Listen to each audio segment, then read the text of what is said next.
Olá, sejam bem-vindos a mais um ProPaz Enem Digital, o programa que te ajuda a conquistar uma vaga na universidade. E para começar o programa de hoje, o professor Valdir Ferreira, de Geografia, vai falar sobre rochas. Em seguida, o professor Júlio Charcha, de História, com o tema Regime Militar no Brasil. E para encerrar o programa, o professor Wagner Souto, de Biologia, vai falar sobre ciclos biogeoquímicos. E aí, preparados? Então tenham todos uma ótima aula. Vamos lá, pessoal. Estou contigo hoje, professor Valdir, Geografia, para discutir uma temática importantíssima para a sua prova do Enem. A temática referente às ciências humanas, em que nós vamos trabalhar aqui um tema que na geografia muitas vezes é visto como um tema complicado, complexo, mas que a gente vai tentar simplificar a você, que é a questão da geografia física. Hoje nós vamos pegar uma temática referente às estruturas geológicas, ou melhor, referente ao tema, referente à temática geologia, para discutir a questão das rochas. O que eu quero que tu entendas? Quando nós falamos das rochas, a primeira questão que eu quero que fique para você é que tu consigas perceber aí com a gente quais são as competências que serão analisadas nessa nossa temática. Aqui, na verdade, nós vamos dar mais atenção à competência de número 6 e vamos trabalhar elas em cima de 3 habilidades. Habilidade número 26, que pede que a gente identifique a relação homem-natureza. Habilidade de número 27, que pede que a gente analise de maneira crítica as interações entre a sociedade e o espaço físico, levando em consideração os aspectos históricos e geográficos. E a habilidade número 29, que pede que a gente reconheça a função dos recursos naturais. Preste atenção para mim. Quando nós falamos de qualquer temática, é sempre necessário que a gente inicie ela entendendo, percebendo a questão conceitual, as definições. Por isso eu queria inicialmente com você perceber o que são as rochas. Veja, por favor, na sua tela. As rochas para a gente, elas nada mais seriam do que efetivamente um agregado de minerais, um conjunto de minerais, onde esse agregado permite a formação de grande parte da crosta terrestre em relação às rochas. Só que eu quero que você saiba e entenda isso, por favor, que nós temos 3 tipos de rochas. Que nós chamamos de rochas magmáticas, ou também chamadas de rochas ígneas, as rochas sedimentares e as rochas metamórficas. Bora trabalhar de um por um? Deixa eu começar entendendo com você o que eu vou chamar aqui de rochas magmáticas. Lembre sempre, o primeiro passo é a gente conseguir defini-las. O que são as rochas magmáticas para a gente? As rochas magmáticas são as rochas formadas a partir do resfriamento ou da solidificação do magma. Por favor, preste atenção para mim. Veja o que o nosso conceito disse. Rochas magmáticas são formadas pelo resfriamento ou solidificação do magma. O material magmático, ele provém do interior do nosso planeta, predominantemente de uma das camadas internas que nós chamamos de manto. Ele sai de lá de temperaturas muito altas, que se aproximam de 1.500 graus Celsius, e chegam na superfície a temperaturas médias de 15, 20 graus. Então perceba comigo, se ele sai de altas temperaturas e chega às baixas temperaturas, ele resfria.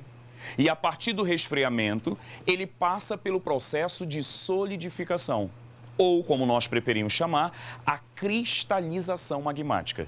Mas veja, por favor, quando nós falamos das rochas magmáticas, veja que existem 2 tipos de rochas magmáticas. As rochas intrusivas e as rochas extrusivas. Cuidado com a nomenclatura. As rochas intrusivas, elas também podem ser chamadas de rochas plutônicas.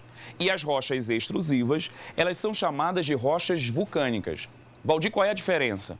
A diferença é que as rochas intrusivas, elas são formadas em profundidade. Elas são formadas ainda dentro da crosta terrestre. Já as rochas extrusivas, elas são formadas na superfície, no exterior da crosta. O que eu quero que chame a sua atenção e, por favor, olhe para mim. Que como as rochas intrusivas, elas são formadas ainda no interior da crosta, o resfriamento delas é mais lento. Ele acontece de maneira mais devagar, mais lenta, e isso permite com que os cristais de minerais eles se desenvolvam muito mais. Por isso que as rochas intrusivas são rochas com cristais minerais maiores, Por conta disso, são rochas mais resistentes. O exemplo que eu posso lhe dar é do granito, uma rocha tão resistente que é utilizado de maneira comum pela construção civil. Agora, as rochas extrusivas, como elas são formadas na superfície, principalmente a partir das erupções vulcânicas, o resfriamento delas é muito rápido. Como elas se resfriam rapidamente, elas não têm tempo de desenvolver os seus minerais. Os minerais são menores, os cristais são menores e, por conta disso, elas são rochas mais fracas, menos resistentes. O exemplo que eu posso lhe dar é do basalto, uma rocha extrusiva, vulcânica, formada de maneira rápida e de cristais menores. Eu queria que você percebesse na imagem que vai surgir agora na sua tela os dois tipos de rochas. As rochas intrusivas à esquerda e as rochas extrusivas à direita. Perceba que as intrusivas, o melhor exemplo para a sua prova é o granito. E perceba que nas extrusivas, o melhor exemplo para a sua prova é o basalto. Mas olha essa imagem como é mais interessante. Esqueça, por favor, as rochas de cima e vamos dar mais atenção às rochas de baixo. Eu vou começar pelo riolito, que é uma rocha extrusiva, vulcânica. O que está circulado aí para você são os cristais de minerais. Veja que eles são pequenos, reduzidos, porque como o resfriamento foi muito rápido, eles não tiveram tempo de se desenvolver. Diferente do granito, uma rocha intrusiva, onde o resfriamento foi mais lento e os cristais conseguiram se expandir, tiveram um desenvolvimento muito maior. Perceba isso nas áreas circuladas, dando a essas rochas uma maior resistência. Por conta disso, as rochas magmáticas intrusivas são rochas de resistência maior. Agora eu queria que você percebesse na sua tela uma rocha extrusiva. Essa rocha que apareceu para você, a gente chama para elas de obsidianas. São rochas que têm um resfriamento tão rápido, mas tão rápido, que elas produzem uma estrutura vítrea. A estrutura delas, por favor, perceba na tela agora, a estrutura delas é uma estrutura semelhante a vidro, de pouca resistência, por conta do seu resfriamento extremamente acelerado. Por conta disso, as rochas extrusivas são rochas mais fracas. Agora nós queremos trabalhar com você as rochas sedimentares. O que são rochas sedimentares? As rochas sedimentares são formadas a partir da consolidação e a partir da diagênese dos sedimentos. Valdir me diz, o que seria a diagênese? A diagênese seriam os processos físicos e químicos que transformam os sedimentos em uma rocha consolidada, que transformam os sedimentos em uma rocha pronta, em uma rocha produzida. Esses processos físicos e químicos podem ser chamados também de litificação. Só que assim como as rochas magmáticas, perceba que as rochas sedimentares, para que elas possam ser formadas, elas também se estruturam em três tipos. A primeira, as rochas sedimentares clársticas ou dedríticas. A segunda, as rochas sedimentares químicas. E, por fim, as rochas sedimentares orgânicas ou biogênicas. Preste atenção no que eu chamei para você, no que eu destaquei a você embaixo da sua tela. Note que o fator condicionante para a formação das rochas sedimentares é o intemperismo. O intemperismo é o processo de desagregação, de degradação rochosa. É esse intemperismo que destrói as rochas, produz os sedimentos e permite o surgimento da rocha sedimentar. O processo intempérico é um processo anterior à formação das rochas sedimentares. Agora, Valdir, explica para mim o que são esses três tipos de rochas.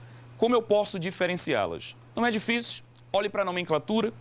As rochas clásticas ou dedríticas são rochas provenientes dos detritos. São rochas provenientes dos restos rochosos, dos sedimentos. Eu posso lhe dar o exemplo do arenito, que é uma rocha formada a partir de detritos, que são os detritos de areia, principalmente. As rochas químicas são rochas produzidas e formadas a partir da precipitação de minerais em estruturas aquosas, como é o caso do calcário, o carbonato de cálcio, produzido a partir da evaporação da água. E as rochas orgânicas ou biogênicas são rochas formadas a partir dos fósseis, fósseis de animais, fósseis vegetais. O melhor exemplo que eu posso lhe dar de uma rocha orgânica é o carvão mineral. Uma rocha formada há milhões de anos atrás por fósseis vegetais que foram sedimentados, depositados por sedimentos. Bora ver cada uma dessas rochas? Primeiro perceba comigo aí, vai aparecer para você, as rochas detríticas. Elas são formadas a partir de sedimentos. Olha o arenito, foi formado a partir da diagênese, da transformação física e química da areia. A próxima que vai aparecer a você é o calcário, uma rocha sedimentar, uma rocha química formada a partir da precipitação de minerais. O mineral ou o principal responsável pelo calcário, o carbonato de cálcio. E quando nós falamos das rochas orgânicas, você está vendo na sua tela a formação do carvão mineral. Os sedimentos foram sendo depositados sobre os fósseis, principalmente os fósseis vegetais, os restos de folhas, os restos das raízes, dos caules, de florestas tropicais há milhões de anos atrás, que passaram por reações químicas e deram origem a um combustível fóssil que hoje nós chamamos de carvão. A última rocha que me chama a atenção para a sua prova são as rochas metamórficas. Preste atenção para mim, por favor. Eu lhe disse assim, que as rochas magmáticas são formadas a partir da solidificação do magma. Olha lá. As rochas sedimentares são formadas a partir dos sedimentos, dos restos de outras rochas. E as metamórficas, Valdir? As metamórficas são as rochas formadas pelo metamorfismo, pela transformação de outras rochas. Por isso que eu coloquei a você que as rochas metamórficas são formadas pela transformação, pelo metamorfismo de outras rochas. Tá, Valdir, mas espera aí, me explica uma coisa. O que gera essa transformação? Quais são os agentes metamórficos? Quais são os elementos que permitem essas rochas serem transformadas? Eu quero citar 3 a você. O primeiro elemento, a temperatura, que acelera as reações químicas. O segundo elemento, a pressão litostática, a pressão exercida pela litosfera, que muda a estrutura hídrica, que muda a estrutura física. E terceiro, os fluidos, principalmente a água, que participam ativamente desse processo de transformação, ajudando muitas vezes nas reações químicas. Como eu lhe disse, as rochas metamórficas, elas são formadas a partir da transformação de outras rochas. Perceba, por favor, se você olhar aqui, eu selecionei para você os 3 agentes de transformação. A temperatura, que acelera as reações químicas, a pressão litostática, que interfere na estrutura física, e os fluidos, principalmente a água, que participam muitas vezes das próprias reações. Você vai perceber aí, na sua tela, a transformação das rochas. Quando eu falo dessa transformação, veja uma rocha magmática, o granito, sendo transformado nas gnáisses, a rocha metamórfica. Veja uma rocha sedimentar, o arenito, sendo transformado numa rocha metamórfica, o quartzito. E veja o calcário, uma outra rocha sedimentar, sendo transformado no mármore, as rochas metamórficas. Para a gente fechar, eu queria que você lembrasse e conseguisse entender comigo, de maneira clara, objetiva, um resumo da formação rochosa. Como é que essas rochas elas se formam? Elas se estruturam. Para a gente lembrar disso, eu fiz um esqueminha bem legal para você, onde eu vou chamar para ele de ciclo das rochas. Acompanhe na sua tela, por favor. Eu vou começar o ciclo mostrando o magma, que ao subir, ao chegar na superfície, ele cristaliza, solidifica, dando origem a uma rocha magmática. Essa rocha magmática passa pela meteorização, também chamado de intemperismo. Esse intemperismo degrada, destrói a rocha e produz os sedimentos. Os sedimentos passam pela diagênese, o processo de consolidação da rocha, e produzem as rochas sedimentares, que podem ser alteradas, transformadas, metamorfizadas e dão origem às rochas metamórficas, que depois, sendo fundidas, elas voltam a esse material que nós iniciamos chamado de magma. Não esqueça que as rochas magmáticas, elas também podem ser alteradas, transformadas e podem produzir rochas metamórficas. Não esqueça que as rochas metamórficas podem sofrer intemperismo, meteorização, podem sofrer degradação e dar origem aos sedimentos. Veja, então, que essa estrutura da nossa superfície é marcada, baseada, efetivamente, por um conjunto de rochas, formadas por uma diferença de processos.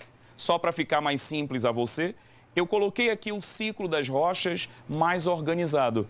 Veja as rochas ígneas sofrendo intemperismo e dando origem às rochas sedimentares. Vejam as sedimentares sofrendo transformação e dando origem às metamórficas. E vejam as metamórficas sofrendo fusão e dando origem às magmáticas. Assim como as ígneas ou magmáticas podem sofrer transformação e dar origem às metamórficas, e assim como as metamórficas podem sofrer intemperismo, dando origem aos sedimentos e, consequentemente, às rochas sedimentares. Então veja que esses corpos rochosos são os grandes responsáveis pela estruturação da superfície do nosso planeta. Lembra? Magmáticas pela solidificação do magma, sedimentares pela consolidação dos sedimentos e metamórficas pela transformação de outras rochas. Coloque isso na sua cabeça e leve para a sua prova do Enem. Até já!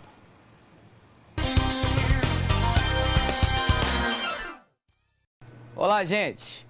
Sou o professor Júlio Charcha e hoje eu separei um objeto de conhecimento sensacional para trabalhar com vocês. Nós vamos falar hoje sobre o primeiro reinado, né? O momento em que o Brasil ele vai se tornar uma monarquia logo após o seu processo de independência. Trabalhando o primeiro reinado, nós temos que entender que esse objeto de conhecimento ele pode ser aplicado dentro da competência de área 3 e podemos trabalhar algumas habilidades aqui bastante interessantes. Vamos dar uma olhada primeiro nas competências e habilidades, né? Competência de área 3. Compreender a produção e o papel histórico das instituições sociais, políticas e econômicas, associando-as aos diferentes grupos, conflitos e movimentos sociais, né? Habilidade 3 diz o seguinte: analisar a atuação dos movimentos sociais que contribuirão para a mudança ou ruptura em processo de disputa pelo poder. Habilidade 5 também pode ser aplicada.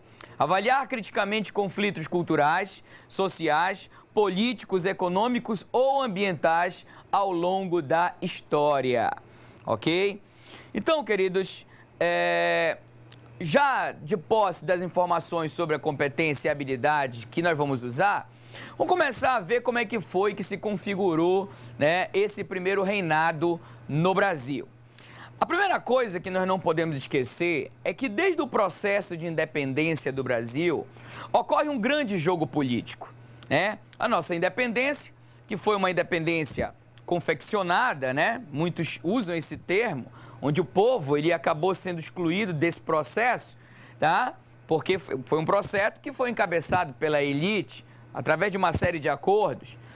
Então o Brasil se torna independente e é implementada uma monarquia, correto? Só, meus queridos, que essa monarquia, ela foi implementada, mas você vai ter um jogo político muito grande, porque parte da elite era monarquista e parte da elite era republicana, né? Alguns queriam a monarquia, outros queriam a república, como nós podemos exemplificar aqui, né? Aqui você tem a imagem de José Bonifácio, que entrou para a história como o patriarca da independência e era monarquista. E do outro lado, você tem a imagem do Gonçalves Ledo, que era republicano, ambos membros da elite e que defendiam propostas políticas diferentes para o Brasil. Afinal de contas, o Brasil agora estava independente de Portugal e precisava de um modelo político a ser aplicado. Vence a proposta de José Bonifácio, vence a proposta monarquista. E aí, meus queridos, cabe refletir sobre uma coisa. Por que será que o Brasil implementou uma monarquia? Se nós formos perceber o histórico dos outros países da América Latina, praticamente todos implementaram repúblicas. O Brasil foi o único que implementou uma monarquia. É claro e evidente que existe uma explicação para isso, né? Nós vamos perceber que a elite que fez a nossa independência, ela não via a república com bons olhos. A república era considerado um modelo revolucionário, a república que é uma palavra que deriva do latim res publicus, que quer dizer coisa pública, não era bem vista aos olhos dessa elite. Muitos temiam, inclusive, que essa república poderia abrir precedente para transformações sociais. Então, essa elite que fez a independência e essa elite que vai configurar o primeiro reinado, apostava na monarquia para defender os seus interesses. Então, o projeto monarquista acabou prevalecendo. Mesmo depois que ficou definido que o Brasil seria uma monarquia para garantir os interesses dessa elite, ainda vai ocorrer, gente, toda uma disputa política. Ainda vai ocorrer uma série de jogos de interesses. Porque você vai ter aqueles que queriam a implantação no Brasil de uma monarquia, né, centralizada, uma monarquia de caráter absolutista, e você vai ter aqueles que queriam uma monarquia controlada por uma Constituição. Veja o quadro. De um lado, você vai ter, deixa eu passar aqui um pouquinho, né? De um lado, você vai ter aqueles que defendiam uma monarquia centralizada de caráter absolutista. Do outro lado, você vai ter aqueles que pretendiam, que pleiteavam uma monarquia de caráter constitucional. Dom Pedro I, que foi uma peça fundamental no processo de independência, já havia sido coroado, né? Já havia sido coroado. E aí, então, queridos, o projeto monarquista constitucional prevalece.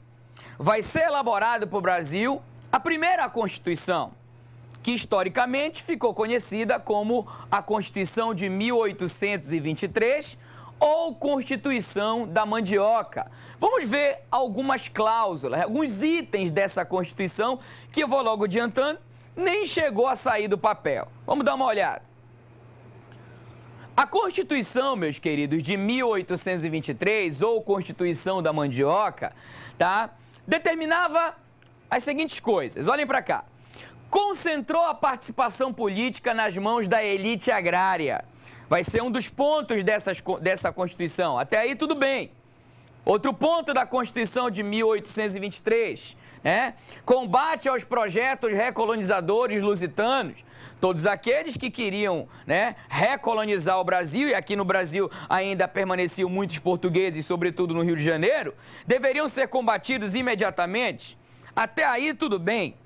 O problema é que o terceiro item dessa Constituição, ela vai começar a gerar toda uma polêmica e todo um desgaste entre o imperador Dom Pedro e a elite que lhe coroou. Olha o que diz aí o terceiro item. Limitou os poderes do imperador. Senhores, a partir do momento em que essa Constituição, ela vai tentar limitar os poderes do imperador Dom Pedro, começa um desgaste muito grande. Porque o Dom Pedro não vai aceitar. Afinal de contas, ele tinha ficado no Brasil, né? Tinha feito a independência. Ele queria os poderes em suas mãos. Então, Dom Pedro vai rachar com a elite, né? Vai rachar com o partido brasileiro, certo? E aí Dom Pedro, né? Ele vai outorgar uma outra Constituição, a Constituição de 1824. Porque a Constituição de 1823 ele não vai aceitar. Vamos ver o que determinava a Constituição de 1824, que vai ser exatamente outorgada pelo Dom Pedro I. Vamos lá. A Constituição de 1824, ou Constituição outorgada, determinava as seguintes coisas. Número 1, implantou o voto censitário, ou seja, agora, para poder ter participação política, teria que ter uma renda mínima, certo? Perceba que, mais uma vez, o povo está sendo excluído desse processo, está sendo excluído da participação política. Outra medida do Dom Pedro vai ser exatamente a implantação do regime de padroado. O Dom Pedro ele vai submeter a igreja ao Estado, e isso vai ser um problema muito sério. O Dom Pedro também vai se desgastar com a Igreja Católica por causa dessa medida. E um terceiro item ali é que vai ser criado 4 poderes. O poder legislativo, o poder judiciário, o poder executivo e, para fechar, o poder moderador, que esse poder aqui, inclusive, é um poder muito interessante, porque ele colocava o Dom Pedro acima de tudo e acima de todos. Podemos dizer que o poder moderador, gente, foi um grande checkmate de Dom Pedro para concentrar todos os poderes em suas mãos. Só que se nós formos refletir, as medidas que Dom Pedro vai tomar a partir dessa Constituição de 1824 vão acabar isolando Dom Pedro no poder. Dom Pedro vai perder o apoio do povo porque não deu cidadania a este povo. Dom Pedro vai se desgastar com a igreja porque implementou o regime de padroado, certo? Dom Pedro já estava desgastado com a elite brasileira, ele se afasta dos brasileiros, ele se aproxima dos portugueses. Dom Pedro não aceita a Constituição de 23, que queria limitar os seus poderes. Então, senhores, o Dom Pedro ele fica meio que isolado no poder. E aí, uma série de acontecimentos vão desgastando cada vez mais a imagem do imperador, que futuramente iria abdicar. O que teria desgastado a imagem do Dom Pedro, hein? Ainda mais. Alguns acontecimentos que vão ocorrer naquele momento, como por exemplo, dá uma olhada para o quadro. Você vai ter, senhores, a explosão da Confederação do Equador, né? A Confederação do Equador foi uma revolta contra o governo de Dom Pedro, uma revolta encabeçada pela província de Pernambuco e de outras províncias que estavam próximas da linha do Equador, né? Essa revolta vai se voltar contra a centralização de Dom Pedro e ela vai ser sangrentamente, né, reprimida pelo imperador. Inclusive o próprio Frei Caneca, que foi líder dessa revolta contra o governo de Dom Pedro, ele vai ser fuzilado a mando do imperador. Então isso acaba desgastando a imagem do imperador e isso mostra que o governo do imperador era um governo que estava sendo questionado, era um governo que não estava agradando, né? A Constituição de 1824 botou plenos poderes nas mãos do Dom Pedro I, que passou a fazer um governo muito autoritário. Outro acontecimento que vai desgastar muito o Dom Pedro I vai ser esse aqui, dá uma olhada no quadro, né? A Guerra da Cisplatina, meus queridos. A Guerra da Cisplatina vai ser uma guerra em que o Dom Pedro I vai envolver o Brasil e o Brasil vai perder essa guerra. Ele perde essa guerra. A província Cisplatina, ela pertencia ao Brasil, né? Vai dar o grito de independência, vence a guerra contra o Brasil e daí surge o quê? O Uruguai. O desgaste de Dom Pedro aumentou porque os investimentos foram muito altos nessa guerra. Tanto investimento de vidas que foram perdidas, como investimento de dinheiro. Mas a coisa ainda ia piorar para Dom Pedro, queridos. Além da Confederação do Equador na oposição ao seu governo, além da Guerra da Cisplatina, sabe o que vai acontecer mais que vai desgastar o Dom Pedro? Senhores, lá em Portugal morre seu pai, Dom João. E vai ocorrer uma crise de sucessão da coroa portuguesa, né? Quem deveria assumir no lugar do Dom João, lá em Portugal, era o Dom Pedro. Mas como o Dom Pedro iria assumir o trono de Portugal se ele já estava no trono do Brasil? Então, Dom Pedro, ele abdica do trono de Portugal em nome da sua filha, Dona Maria da Glória. Dá uma olhada aqui, né? Ele abdica em favor de Dona Maria da Glória. Só, gente, que o Dom Pedro, ele não contava com um irmão que ele tinha, chamado Dom Miguel. O Dom Miguel, né, quando percebe que Dom Pedro não veio assumir o trono, o Dom Miguel vai dar um golpe. Ele se casa com a própria sobrinha e toma o trono português para si. Então você percebe, queridos, a partir daí, que o Dom Pedro ele vai ter uma série de problemas no Brasil para resolver e uma série de problemas fora do Brasil. A imagem dele aqui dentro desgastada. Ele praticamente isolado no poder, não tinha o apoio do povo, não tinha apoio da elite brasileira, não tinha o apoio da igreja. Os únicos que estavam do lado de Dom Pedro eram os portugueses. E agora, mais esse problema ainda para resolver lá em Portugal, onde o seu irmão vai tomar o trono, o seu irmão mais novo, Dom Miguel, né? A partir daí, queridos, o governo de Dom Pedro estava prestes a chegar ao fim. As tensões se avolumavam cada vez mais, né? E mais um episódio vai desgastar a imagem de Dom Pedro, que foi exatamente, dá uma olhada aqui, o assassinato de Líbero Badaró. Líbero Badaró era um jornalista, né, que falava muito mal do governo do imperador em seu jornal. Líbero Badaró vai amanhecer um belo dia morto. E adivinhem quem vão colocar a culpa? Né? Que mataram o jornalista. O jornalista começa, né, a se suspeitar que ele teria sido morto a mando do imperador. Tá? Então a situação do Dom Pedro começa a ficar insuportável dentro do Brasil. Insuportável, uma série de problemas internos, uma série de problemas externos, mas vai ter um episódio que vai piorar ainda mais as coisas, né? Vai ocorrer, meus queridos, o que nós chamamos de a Noite das Garrafadas. Olha aqui. O que teria sido a Noite das Garrafadas? Teria sido uma noite de violência, né? Dom Pedro voltava de uma viagem que havia feito em Santos, voltava para o Rio de Janeiro, e aí então os portugueses resolveram fazer uma festa para o Dom Pedro, né? Para mostrar que apoiavam o Dom Pedro.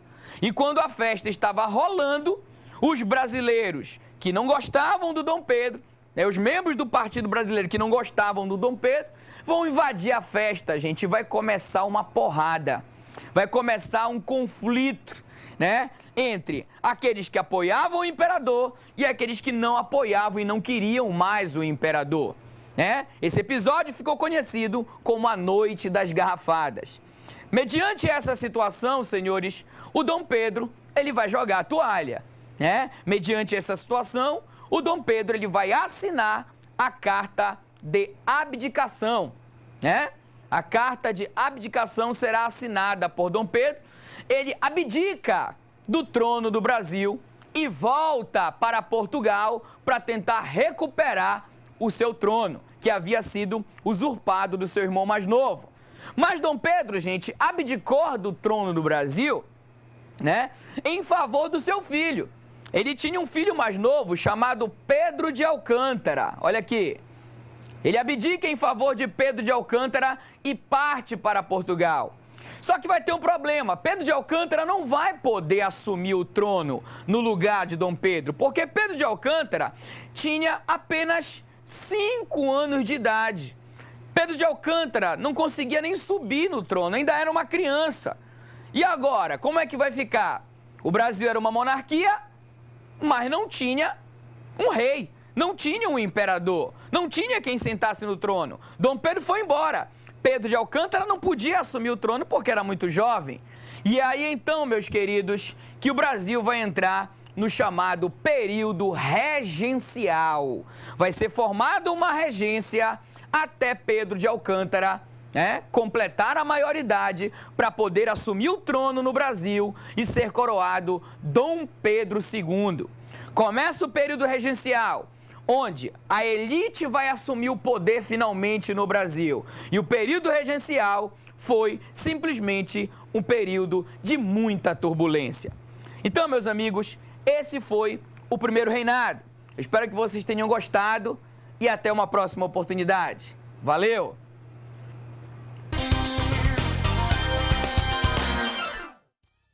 Fala, galera! Estamos aqui novamente no Propaz Enem para falar mais uma vez com você que vai fazer o Exame Nacional do Ensino Médio, né? E falar dessa disciplina maravilhosa que é a Biologia, que fica dentro das ciências da natureza, né? E eu quero aproveitar, mandar um abraço a todos os nossos alunos aqui nesse estado grandioso e maravilhoso que é o estado do Pará. Fica ligado aqui com a gente que vai rolar muita dica importante para o Enem. Quero começar falando sobre a competência e habilidade que a gente vai trabalhar hoje, certo? Dá uma olhada aqui na tela para você perceber bem isso.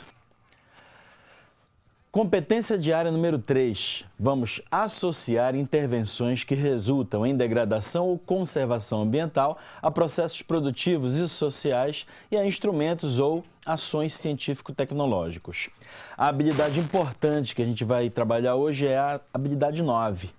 Compreender a importância dos ciclos biogeoquímicos ou fluxo de energia para a vida, ou da ação de agentes ou fenômenos que podem causar alterações nesses processos. Ciclos biogeoquímicos. Fica ligado aí, galera. Ciclos biogeoquímicos. A matéria está ciclando, ela está circulando no nosso planeta e ela passa pela atmosfera, geralmente, passa pelo solo, pela água e pelos seres vivos. Um ciclo biogeoquímico, ok? E o ciclo de que a gente vai falar hoje é um dos mais importantes e é um dos mais cobrados no Enem, que é o ciclo do nitrogênio. Professor, mas para que serve o nitrogênio? Qual a importância prática dele? Nas nossas vidas, em que isso impacta, né? O nitrogênio é um elemento químico importantíssimo para a formação, fica ligado, ó, do teu DNA, do teu RNA, das nossas proteínas lá nos aminoácidos, certo? E de uma molécula importantíssima chamada ATP, adenosina isso mesmo, completa aí, adenosina trifosfato, ATP. O ATP é uma molécula energética importante para que a gente cumpra os nossos papéis aí no dia a dia, nas nossas funções vitais. O fato de eu estar falando aqui com você está quebrando ATP, está liberando caloria, está liberando energia. Só o fato de você estar ligado também nessa aula está fazendo o seu cérebro aí funcionar. Imagina só, o cérebro é o órgão que mais gasta energia no corpo humano. Então está sendo quebrado muito ATP para você entronizar esse conhecimento aí, tá beleza? Mas vamos pegar um pouco mais agora em cima do ciclo do nitrogênio. Dá uma olhada aqui nessa tela de novo para a gente perceber o que vai acontecer. Importante frisar o seguinte: os vegetais, assim como os animais, precisam de nitrogênio. Mas o nitrogênio que está presente na atmosfera, diga-se de passagem, está presente aqui, ó, na forma de nitrogênio gás, N2. Esse nitrogênio compõe quase 78% do ar atmosférico. Porém, seria muito fácil, né? Se um vegetal pudesse, aqui pela folha, por exemplo, ó, pegar o nitrogênio, assimilar esse nitrogênio puro, seria maravilhoso. Mas o vegetal não consegue fazer isso, nós animais não conseguimos fazer isso aí de maneira nenhuma e a gente precisa comer. Na nossa alimentação é que a gente ganha o nitrogênio, certo? Já os vegetais precisam que o nitrogênio esteja na forma de algum composto e o melhor composto é o NO3, é o nitrato. E a gente vai ver como é que faz para chegar até lá, certo? Eu vou voltar aqui o slide para você perceber na tela o seguinte, ó. O primeiro processo que a gente vai trabalhar é o da fixação biológica. O gás de nitrogênio vem da atmosfera. Analisa aqui, ó.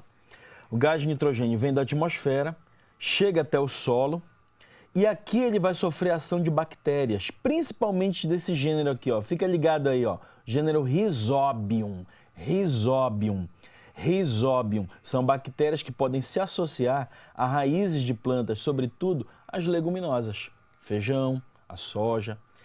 Então, o que vai acontecer? Essas bactérias vão realizar a fixação biológica do nitrogênio, transformando isso aí em amônia, NH3. Aí tu pode estar pensando assim, professor, mas a amônia não é tóxica? Ela é tóxica sim. Só que a amônia não vai ficar nessa forma sempre, ela vai ser modificada com o passar do tempo. Mas vamos lá, resume essa imagem aí, ó. O nitrogênio vem do ar atmosférico na forma de gás, vem para o solo, sofre a ação das bactérias, sobretudo do gênero Rhizobium, e forma a amônia. Bom, essa foi a fixação biológica, certo? Nós temos agora um solo sendo abastecido por amônia. Dá uma olhada nesse outro processo aqui, ó, abaixo, que é a amonificação. A amonificação acontece quando os indivíduos morrem. Vegetais morrem, animais morrem e vão ser decompostos por bactérias e por fungos, né? As bactérias e os fungos também vão fazer com que haja formação de amônia no solo. Essa amônia foi agora obtida por um fenômeno chamado amonificação. Então, resumindo, se bactérias do gênero Rhizobium pegam o nitrogênio do ar e transformam em amônia, é uma fixação biológica. Se bactérias e fungos decompositores pegam os seres que morrem e também transformam em amônia, aí eu tenho uma amonificação. Voltando lá para esse esquema geral, então, aí no quadro, ó, nós temos fixação biológica e amonificação, formando amônia no solo. Agora nós vamos para a parte mais importante da aula. Observa agora aí, ó. Tu tens aí no quadro um fenômeno chamado nitrificação. Voltando aqui, nitrificação. O que vai acontecer? A amônia, ela vai ser transformada em nitrito, num fenômeno chamado nitrosação, e o nitrito vai ser transformado em nitrato, NO3 aqui, ó, por um fenômeno chamado nitratação. Então percebe, amônia virando nitrito, nitrosação, nitrito virando nitrato, nitratação. Tudo isso junto recebe o nome global de nitrificação.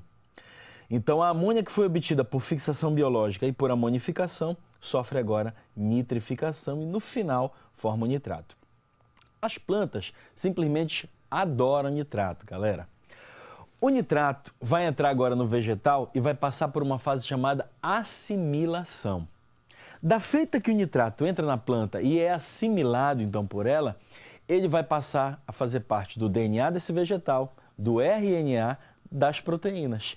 Quer dizer, o nitrogênio conseguiu, enfim, entrar no vegetal. Lembra que ele não pode entrar, dica importante, direto pelo ar atmosférico, certo? Então, ele passa pelo processo de, primeiro lá, fixação biológica, depois amonificação e depois a nitrificação, até que vire nitrato, certo?